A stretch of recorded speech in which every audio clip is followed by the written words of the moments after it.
मैं डॉक्टर दीप्ति राठौर, सहआचार्य संस्कृत, राजकीय स्नातकोत्तर महाविद्यालय थानागाजी अलवर, आपका एक बार फिर से स्वागत करती हूँ। आज का जो हमारा विषय है वो है अश्वघोष। संस्कृत महाकाव्यों की अजस्र परंपरा में अश्वघोष का महत्वपूर्ण स्थान है। संस्कृत के बौद्ध कवियों में उनका स्थान सबसे ऊंचा है। उनकी काव्य रचनाओं में बौद्ध धर्म के प्रति जनता में अभिरुचि उत्पन्न करने तथा बौद्ध धर्म के मूलभूत सिद्धांतों को काव्य के परिवेश में प्रस्तुत करने का उद्देश्य ही मुख्य उद्देश्य है, क्योंकि अश्वघोष इस तथ्य से भली भांति परिचित थे कि नीरस धर्मोपदेशों की अपेक्षा काव्य के कांता सम्मित वचनों का प्रभाव अधिक एवं स्थायी होता है। उन्होंने आभिजात्य वर्ग, विशेषतः ब्राह्मण वर्ग का ध्यान बौद्ध सिद्धांतों की ओर आकृष्ट करने के लिए संस्कृत भाषा के माध्यम से उनकी अभिव्यक्ति की तथा बुद्ध की जीवन का परिचय कराया। अपनी रचनाओं में उन्होंने अलंकृत शैली के बाह्य आडंबरों से बचकर आदि कवि वाल्मीकि द्वारा अपनाई गई सरल संस्कृत भाषा शैली को काम में लिया।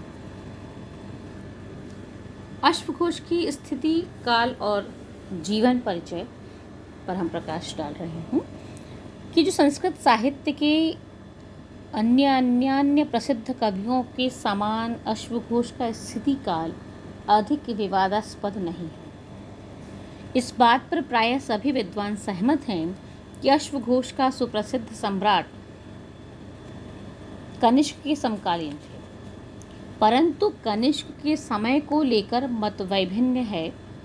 अधिकांश इतिहासकार इस बात को स्वीकार करते हैं कि कुषाण वंश के विमकत्विस के बाद 78 ईस्वी के लगभग कनिष्क राज्य सिंहासन पर बैठा। यही अश्वघोष की स्थिति काल मानना उचित है। बौद्ध ग्रंथों में भी अनेक तथ्य ऐसे प्राप्त हो जाते हैं जो कनिष्क और अश्वघोष को समसामयिक सिद्ध करते हैं। श्री धर्मपिटक निदान सूत्र नामक बौद्ध ग्रंथ में लिखा गया है कि कनिष्क ने पाटलिपुत्र को जीतकर अपने अधीन किया था तथा वहाँ से प्रसिद्ध बौद्ध पंडित अश्वघोष को तथा भगवान बुद्ध के कमंडलू को प्राप्त किया था। चीनी परंपरा के अनुसार कहा जाता है कि बौद्धों की चौथी संगीति महासभा में अश्वघोष उपस्थित थे।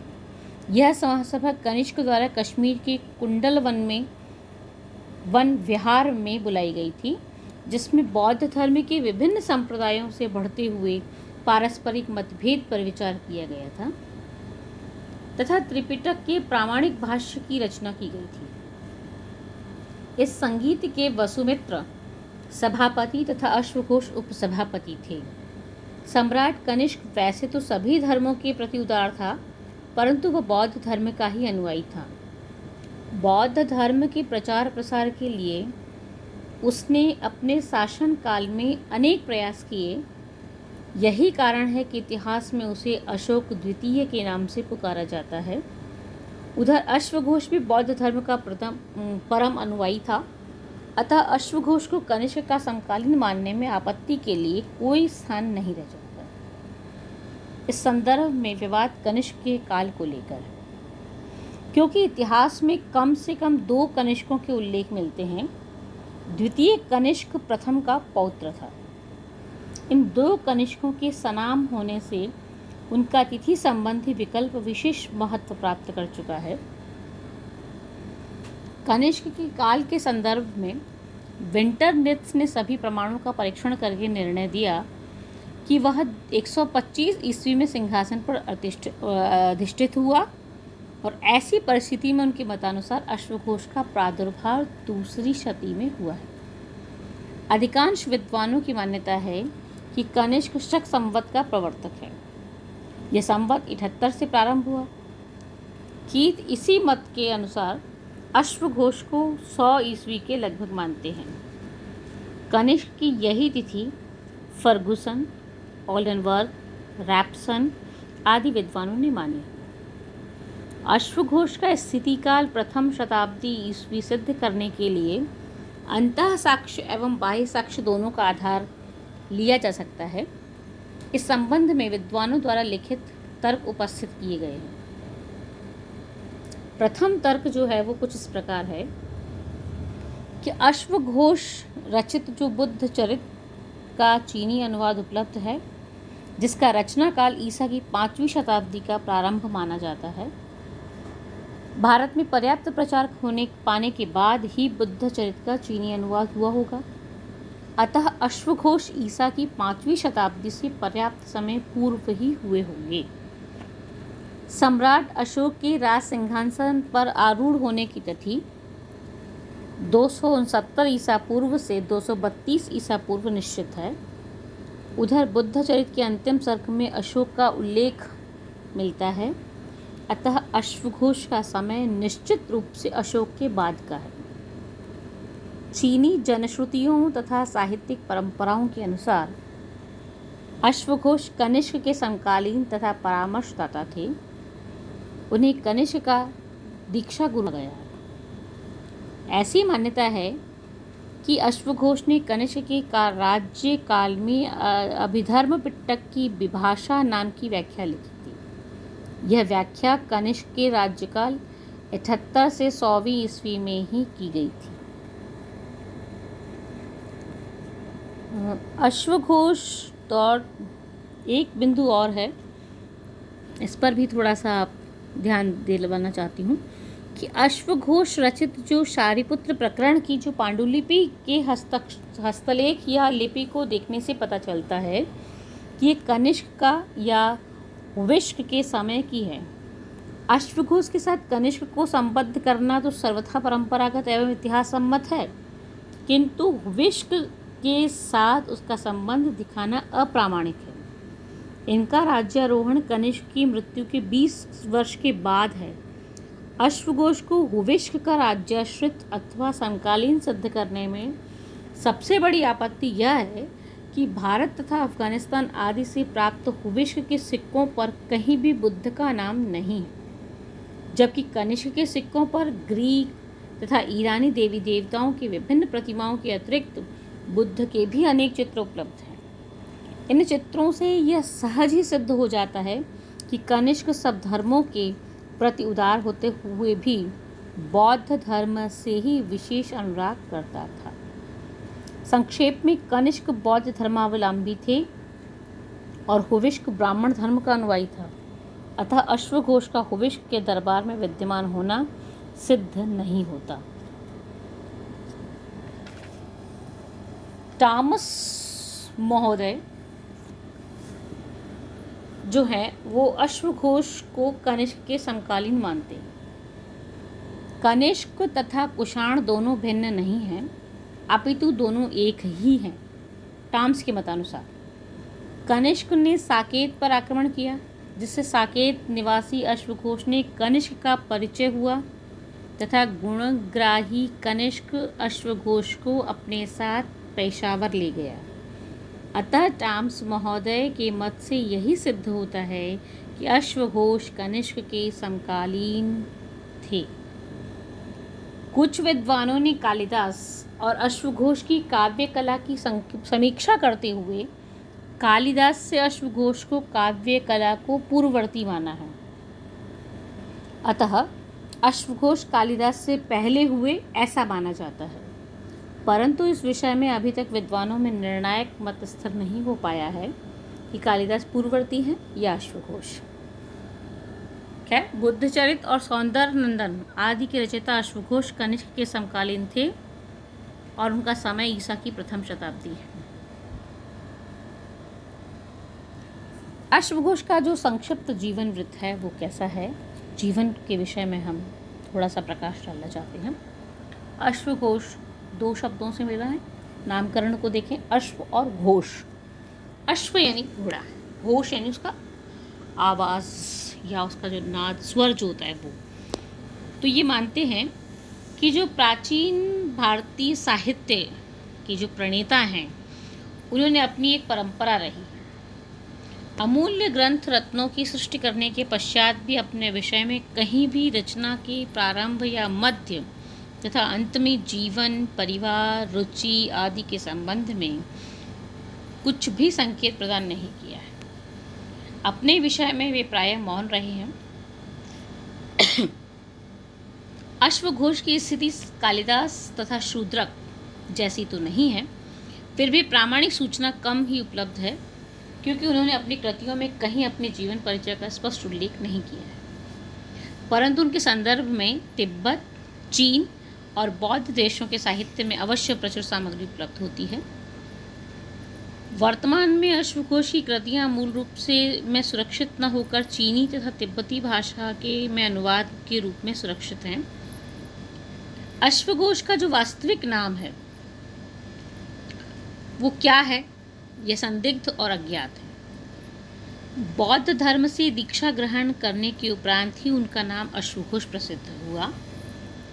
उनके इस नाम के विषय में एक मनोरंजक किंवदंती कही जाती रही है कि जिस दिन अश्वघोष का जन्म हुआ उस दिन घोड़े हिनहिनाए थे, घोड़ों की आवाज़ आई थी।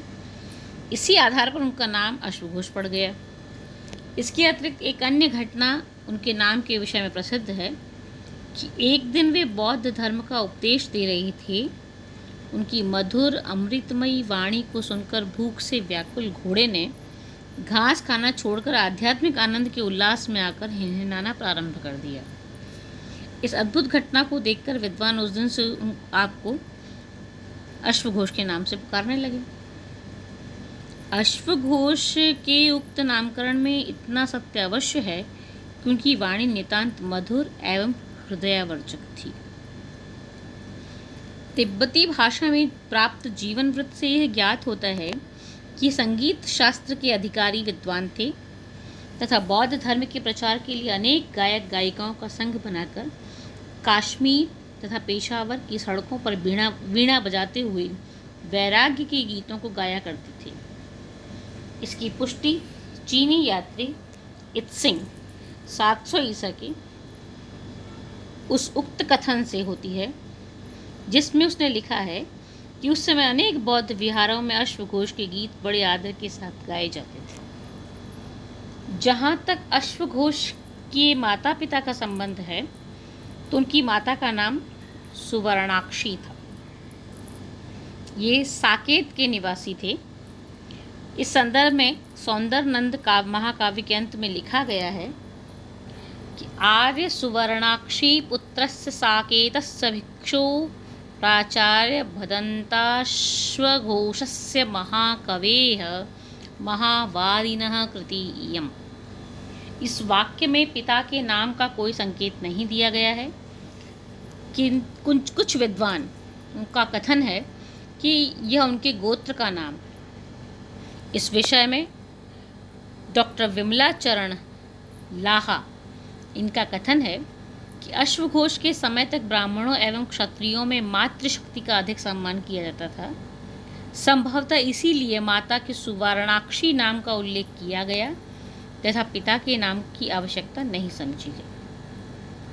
परंपरा अनुसार ऐसी मान्यता है कि अश्वघोष का जन्म ब्राह्मण वंश में हुआ था तथा शिक्षा और दीक्षा उसके अनुसार भी प्राप्त हुई।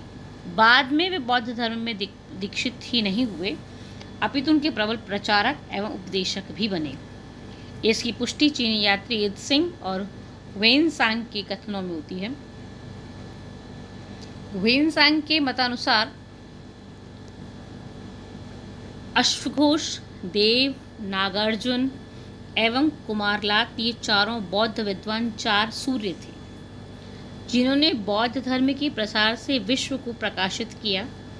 अश्वघोष ने बौद्ध धर्म का प्रचार केवल शुष्क उपदेशों से ही नहीं किया अपितु काव्य के माध्यम से बौद्ध धर्म का प्रसार किया जो प्रचार चिरस्थायी रहेगा। इसी भाव से सौंदर्यनंद महाकाव्य में स्पष्ट करते हुए उन्होंने लिखा है कि इत्येषा व्युपशान्तये नरतये मोक्षार्थ गर्भाकृतिः। डॉक्टर जॉनसन के अनुसार अश्वघोष ने सदैव यह प्रयास किया कि जिससे ब्राह्मण धर्म और बौद्ध धर्म के मतभेद को दूर करके ऐक्य की स्थापना की जाए। संभवतः मतभेद को दूर करने की दृष्टि से ही ब्राह्मण धर्मावलंबी होते हुए भी बौद्ध धर्म में दीक्षित हो गए और ब्राह्मण धर्म और बौद्ध धर्म के अंतरों को दूर कर समन्वय स्थापित करने का प्रयास किया। अश्वघोष ने अपने जीवन का अधिकांश समय कनिष्क के राज्याश्रय में व्यतीत किया, ऐसा अधिकांश विद्वानों का मत है। ऐसा भी उल्लेख प्राप्त होता है कि कनिष्क ने अश्वघोष को अपूर्व प्रतिभा एवं विद्वत्ता से प्रभावित होकर उनको अपना गुरु बना लिया। इस प्रकार अश्वघोष का अधिक समय कनिष्क के राजकवि एवं राजगुरु के रूप में व्यतीत हुआ।